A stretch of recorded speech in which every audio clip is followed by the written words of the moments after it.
This woman has her own daughter kidnapped, hoping that she can collect some reward money.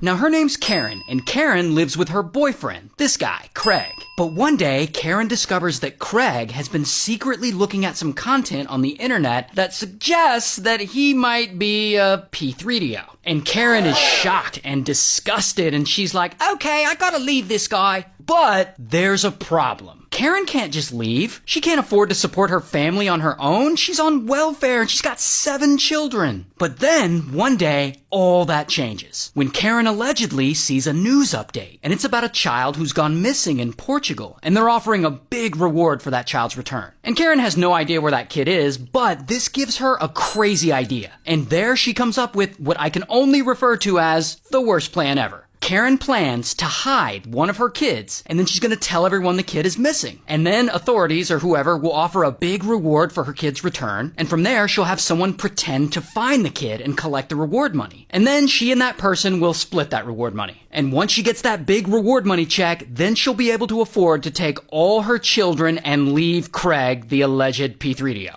Like I said, worst plan ever. Regardless, Karen definitely needs help pulling off this scheme. So she reaches out to the shadiest guy she knows. This guy, who we'll call Uncle Mike. Because Uncle Mike just happens to be Craig's uncle. Anyway, she reaches out to Uncle Mike and explains her plan, and that she needs him to be the fake kidnapper. And Uncle Mike's like, right, I can do that. Then Karen chooses her most photogenic kid, her daughter, Shannon. Shannon is 9, so they're all set, and the next day, Karen and Uncle Mike set their plan into motion. So it's a normal day, and poor Shannon, she's walking home from school. And as she's walking, Uncle Mike, out of nowhere, just pulls up next to her in his car. And he gets out, and then bam, he shoves Shannon in the car. And then he gets in, and he speeds away back to his apartment. And there is where he imprisons her. He sedates her so she won't make noise, and he tethers her to a beam in the ceiling with like a leash so that she can't leave the apartment. It's awful. Meanwhile, Karen calls police and reports Shannon missing. And pretty quickly, everyone scrambles to find this 9-year-old girl. Police are looking, the whole neighborhood launches a full-on search, and they're canvassing her face on posters, banners, t-shirts. And this story is all over the news. And Karen, in all her audacity, goes on TV and pleads for Shannon to be found. Shannon, if you're out there, please, darling, come home. I love you so much. Me and your dad, your brothers. And so weeks go by, and police still have no real leads. It's almost like Shannon just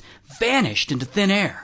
Until one day, Uncle Mike gets a call from one of his relatives who's like, hey, I just got interviewed by the police about that missing kid. Did they call you? And Uncle Mike's like, no, and I'd like to keep it that way. And when relative hangs up, he's like, well, that was strange. So he immediately calls the police and tells them about it. And police get suspicious. They want to talk to Uncle Mike. So they go to Uncle Mike's apartment and they knock on his door, but no one answers. But Uncle Mike's neighbors are like, he's definitely in there, and we've been hearing some strange noises from that flat, isn't it? So police are like, alright, and then boom, they just bust Uncle Mike's door down and they rush inside and they search the whole apartment, but they don't find anything. Then they hear a little girl's voice and it says, stop it, you're scaring me. So they follow the voice and they look in a hidden compartment under the bed, and there, finally, after being missing for 24 whole days, they find Shannon there, hidden with Uncle Mike. So they arrest Uncle Mike, here's his mugshot, and he totally just snitches on Karen, so then they go arrest her too, here's her mugshot, and then Uncle Mike blames Karen for all this, and Karen blames Uncle Mike for all this. Yeah, they both seem like really solid people. But anyway, both of them are sentenced to 8 years in prison. Meanwhile, while police are searching Karen's apartment looking for evidence against her, they find images on Craig's computer that confirm that he's a P3DO. So they arrest him too, and here's his mugshot. Not a bad ending. And all this happened in West Yorkshire, England, so shout out to England.